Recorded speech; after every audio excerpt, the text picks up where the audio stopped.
ഉത്തമഗീതം 5-ാം അധ്യായം. എന്റെ സോദരി, എന്റെ മണവാട്ടി, ഞാൻ എന്റെ പൂന്തോപ്പിലേക്ക് വരുന്നു. ഞാൻ സുഗന്ധദ്രവ്യങ്ങളും മീറയും സംഭരിക്കുന്നു. തേനും തേൻ കട്ടയും ഞാൻ ആസ്വദിക്കുന്നു. ഞാൻ വീഞ്ഞും പാലും കുടിക്കുന്നു. തിന്നുക തോഴന്മാരെ, കുടിക്കുക കാമുകന്മാരെ, കുടിച്ചു മതിക്കുക. ഗാനം 4. ഞാനുറങ്ങി, പക്ഷേ എന്റെ ഹൃദയം ഉണർന്നിരുന്നു. അതാ എന്റെ പ്രിയൻ വാതിലിൽ മുട്ടുന്നു.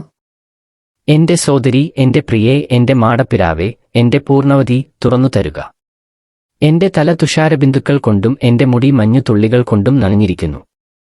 ഞാൻ എന്റെ അങ്കി ഊരിക്കളഞ്ഞു, ഞാൻ അത് എങ്ങനെ അണിയും? ഞാൻ എന്റെ പാദങ്ങൾ കഴുകി, ഞാനിനി എങ്ങനെ മണ്ണിൽ ചവിട്ടും? എന്റെ പ്രിയൻ വാതിൽ കൊളുത്തിൽ പിടിച്ചു. എന്റെ ഹൃദയം ആനന്ദം കൊണ്ട് തുള്ളിച്ചാടി. എന്റെ പ്രിയന് തുറന്നു കൊടുക്കാൻ ഞാൻ എഴുന്നേറ്റു. എന്റെ കയ്യിൽ നിന്നു മീറയും എന്റെ വിരലുകളിൽ നിന്നു മീറത്തുള്ളിയും വാതിൽ കൊളുത്തിൽ ഇറ്റുവീണു. എന്റെ പ്രിയനായി ഞാൻ കതക് തുറന്നു, പക്ഷേ അവൻ അപ്പോഴേക്കും പോയി കഴിഞ്ഞിരുന്നു. അവൻ സംസാരിച്ചപ്പോൾ എന്റെ ഹൃദയം പരവശമായി. ഞാൻ അവനെ അന്വേഷിച്ചു, കണ്ടെത്തിയില്ല. ഞാൻ അവനെ വിളിച്ചു, അവൻ വിളിക്കേട്ടില്ല. കാവൽക്കാർ നഗരത്തിലൂടെ ചുറ്റിക്കറങ്ങുമ്പോൾ എന്നെ കണ്ടു. അവരെന്നെ തല്ലി, അവരെന്നെ മുറിവേൽപ്പിച്ചു. അവർ എന്റെ അങ്കി കവർന്നെടുത്തു. മതിലുകളുടെ ആ കാവൽക്കാർ തന്നെ. ജെറുസലേം പുത്രിമാരെ, ഞാൻ കെഞ്ചുന്നു, എന്റെ പ്രിയനെ കണ്ടാൽ ഞാൻ പ്രേമാതുരയാണെന്ന് അവനെ അറിയിക്കണമേ. മാനിനിമാരിൽ അതിസുന്ദരി, ഇതര കാമുകന്മാരെക്കാൾ നിന്റെ കാമുകനു എന്തു മേന്മയാണുള്ളത്?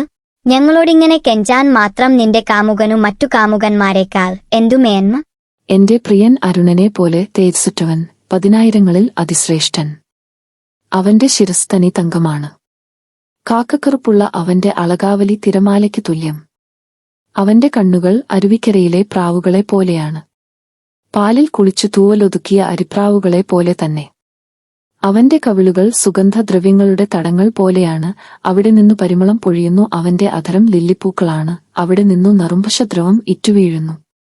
അവന്റെ ഭുജങ്ങൾ രത്നം പതിച്ച സുവർണ ദണ്ടുകൾ. അവന്റെ ശരീരം ഇന്ദ്രനീലം പതിച്ച ദന്തനിർമ്മിതിയാണ്. അവന്റെ കാലുകൾ സുവർണ തലത്തിൽ ഉറപ്പിച്ച വെണ്ണക്കൽ സ്തംഭങ്ങൾ. അവന്റെ ആകാരം ലബനോനിലെ വിശിഷ്ടമായ ദേവദാരു പോലെ. അവന്റെ മൊഴികൾ അതിമധുരമാണ്. എല്ലാം കൊണ്ടും അഭികാമ്യനാണ് അവൻ.